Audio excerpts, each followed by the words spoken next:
هذا القرآن يوحدنا لطريق الخير يوجهنا۔ جامعہ دارالعلوم اسلامیہ کی فضلائے اکرام کی تربیتی نشست کی تقریب اور تقسیم انعامات میں مہمان خصوصی عزت مآب محترم جناب عطاء اللہ تارڑ صاحب، جو وفاقی وزیر اطلاعات و نشریات ہیں، وہ اسکرین پر تشریف لا چکے ہیں اور لائیو آن لائن خطاب فرمائیں گے۔ نحمدہ و نصلی علی رسولہ الکریم، اما بعد، فاعوذ باللہ من الشیطان الرجیم، بسم اللہ الرحمن الرحیم۔ میں جناب قاری احمد میاں تھانوی صاحب کا، علماء اکرام، مفتی صاحبان جو تشریف رکھتے ہیں، کا تہہ دل سے مشکور ہوں۔ میری بدقسمتی کہ آج میں خود حاضر نہ ہو سکا یہاں پہ اسلام آباد میں۔ آج ہمارا پارلیمان کا اجلاس ہے جس میں کچھ ضروری ترامیم جو ہیں وہ لائی جا رہی ہیں، تو یہاں پہ ڈیوٹی لگی تھی اور میں آپ کے سامنے آج ویڈیو لنک پر موجود ہوں۔ جامعہ دارالعلوم اسلامیہ کی اس تقریب میں مجھے خوش قسمتی بھی ہے کہ میں حاضر ہوں۔ ہمارا ایک دین کے ساتھ جو ایک نسبت ہے وہ میرے دادا مرحوم سابق صدر پاکستان جسٹس ریٹائرڈ رفیق تارڑ صاحب کی نسبت سے ہے، اور انہوں نے جو اپنے کیریئر کا آغاز کیا تھا 1953 کی تحریک سے، جو ختم نبوت صلی اللہ علیہ وسلم کی تحریک تھی، اس میں وہ پیش رہے، اور ان کی جو خدمات ہیں اس دوران اور اس کے بعد مرتے دم تک وہ عقیدہ ختم نبوت صلی اللہ علیہ وسلم پر نہ صرف کاربند رہے بلکہ اس عقیدے کے لیے وہ اپنی خدمات بھی سر انجام دیتے رہے۔ اور جب 92 سال کی عمر میں ان کا وصال ہوا تو ان کی ٹیبل کی بیڈ سائڈ کے اوپر عقیدہ ختم نبوت صلی اللہ علیہ وسلم کی کتابیں اس وقت بھی موجود تھیں۔ تو میں یہ سمجھتا ہوں کہ ہمیں تو جو دین سے ایک محبت ہے اور جو خصوصی طور پہ عقیدہ ختم نبوت صلی اللہ علیہ وسلم کے ساتھ ایک رغبت ہے، وہ وراثت میں ملی ہے۔ اور میں قاری احمد میاں تھانوی صاحب یہاں موجود ہیں، ایک دہائیوں سے ایک سلسلہ ہے، ان کے ساتھ بھی ان کے پیچھے نماز پڑھنے کا بھی ہمیں شرف حاصل ہوا، اور جس طریقے سے ان کی رہنمائی ہمارے ساتھ رہی ہے تو میں ان کا بھی تہہ دل سے شکر گزار ہوں۔ اور آج جو یہ تربیتی نشست ہے، میں یہ سمجھتا ہوں کہ مدارس کے طلباء کو جدید علوم کے ساتھ متعارف کرانا اور ان کی تربیت میں اضافہ کرنا، یہ نہ صرف ایک بہت بڑی قومی خدمت ہے بلکہ اس میں جتنا بڑھ چڑھ کے حصہ لیا جائے اتنا ہی کم ہے۔ تو میں آپ کو مبارکباد پیش کرتا ہوں کہ آپ نے نہ صرف جامعات میں، مدارس میں مختلف شعبہ جات کے حوالے سے ڈگریز بھی متعارف کرائی، اور جو تعلیمی پروگرامز جو ہیں جن کا اجرا کیا گیا ان سے نہ صرف پورے معاشرے کے اندر بلکہ پورے ملک میں جو دینی طبقے کے طالب علم ہیں ان کو ہم ایکوپ کر سکیں گے بہتر طریقے سے کہ وہ باقی شعبہ جات کے اندر بھی اپنی خدمات سر انجام دے سکیں۔ اور دیکھیے، میں یہ سمجھتا ہوں کہ جتنا ہم تعلیم پر زیادہ فوکس کریں، یہ وقت کی ضرورت ہے، اور ایک وقت تھا کہ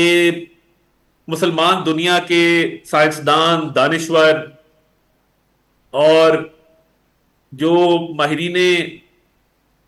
میتھمیٹکس تھے، مختلف شعبہ جات میں جو ماہرین تھے، ان کا علم پوری دنیا میں پڑھایا جاتا تھا، سکھایا جاتا تھا، اس سے رہنمائی حاصل کی جاتی تھی۔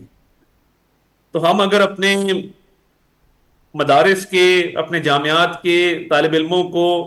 ماڈرن نائمز کے اوپر جس طرح آپ نے یہ بیڑا اٹھایا ہے ان کو تربیت دینے کا، اور مختلف شعبہ جات میں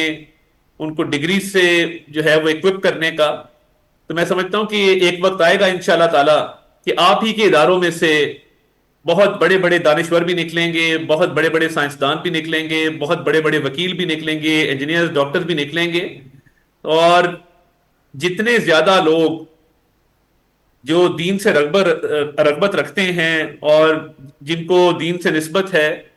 وہ جب قومی دھارے کے اندر اپنی ڈیوٹی سر انجام دیں گے اور مین سٹریم کے اندر آ کر وہ لیڈ کریں گے انشاءاللہ تعالی، تو میں سمجھتا ہوں کہ جب پاکستان جس نعرے کے تحت بنایا گیا تھا کہ پاکستان کا مطلب کیا، لا الہ الا اللہ، تو اس نعرے کی اور اس خواب کی تعبیر جو ہے وہ انشاءاللہ تعالی آپ حضرات کی خدمات کے ذریعے وہ نظر آئے گی، اور یہ قائد اعظم کا مشن اور علامہ اقبال کا خواب جو ہے وہ شرمندہ تعبیر ہوگا۔ میں جو اس سلسلے میں کوئی حقیر خدمت کر سکا، میں سمجھتا ہوں کہ ہم نے تو ہمیشہ سیکھا ہے کہ ہم تو علماء کی جوتیاں سیدھی کرنے والے لوگ ہیں، علماء کے قدموں میں بیٹھنے والے لوگ ہیں، اور ہمیں ورثے کے اندر یہ تربیت دی گئی ہے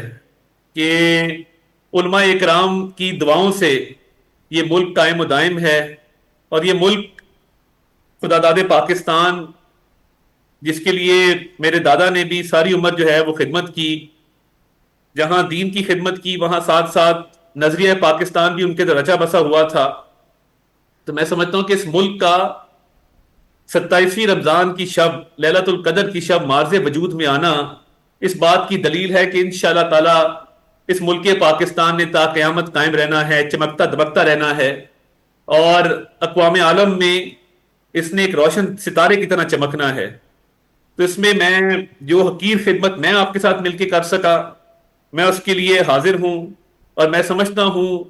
کہ اس طرح کی تربیتی نشستیں جو ہیں جتنا زیادہ انعقاد کیا جائے اتنا بہتر ہے۔ تو اس حوالے سے میں آپ کے پاس حاضر بھی ہوں گا اور بیٹھ کے ایک پروگرام ترتیب دیں گے کہ ہم اس میں مزید حکومت کی طرف سے ہم کیا آپ کی خدمت کر سکتے ہیں، اور یہ دیگر علوم کے اندر جو اپنے سٹوڈنٹس کو مزید مہارت دینے کے لیے، مزید ٹریننگ دینے کے لیے جو بھی ہمارے سے ہو سکا وہ ہم کریں گے۔ میں آپ کا شکر گزار ہوں، اور ایک دفعہ پھر معذرت خواہ بھی ہوں کہ میں آپ کے سامنے حاضر نہیں ہو سکا اور ویڈیو لنک کے ذریعے آپ سے مخاطب ہوں۔ آپ کا بہت بہت شکریہ، اور جو یہاں پہ طلبہ موجود ہیں ان کو بھی مبارکباد پیش کرتا ہوں، اور آپ کا شکریہ ادا کرتا ہوں، اور اس دعا کے ساتھ کہ انشاءاللہ تعالی جلد ملیں گے اور مل کے ان معاملات کو باہمی تعاون کے ساتھ آگے لے کر چلیں گے۔ تھینک یو ویری مچ جی، بہت بہت شکریہ۔ اور اینڈ پہ میں اتنا ہی کہوں گا کہ یہ مشن ہمارا ایک کامن مشن ہے، اور یہ جو آج کل چیلنجز درپیش ہیں، میں چند اشعار آپ کی نظر کروں گا۔ نواب نصر اللہ خان صاحب نے یہ شعر لکھے تھے، اور یہ ہم دیکھتے ہیں سیاسی معاملات بھی جیسے ہیں۔ انہوں نے فرمایا کہ پھر شور سلاسل میں سرور ازلی ہے، پھر پیش نظر سنت سجاد ولی ہے، ایک برق بلا کوند گئی سارے چمن پر، تم خوش کی میری شاخ نشے من ہی جلی ہے، دو حق و صداقت کی شہادت سر مقتل، اٹھو کہ یہی وقت کا فرمان جلی ہے، ہم راہ روے دشت بلا روز ازل سے، اور قافلہ سالار حسین ابن علی ہے۔ جزاک اللہ جی، بہت بہت شکریہ۔ هذا القرآن يوحدنا لطريق الخير يوجهنا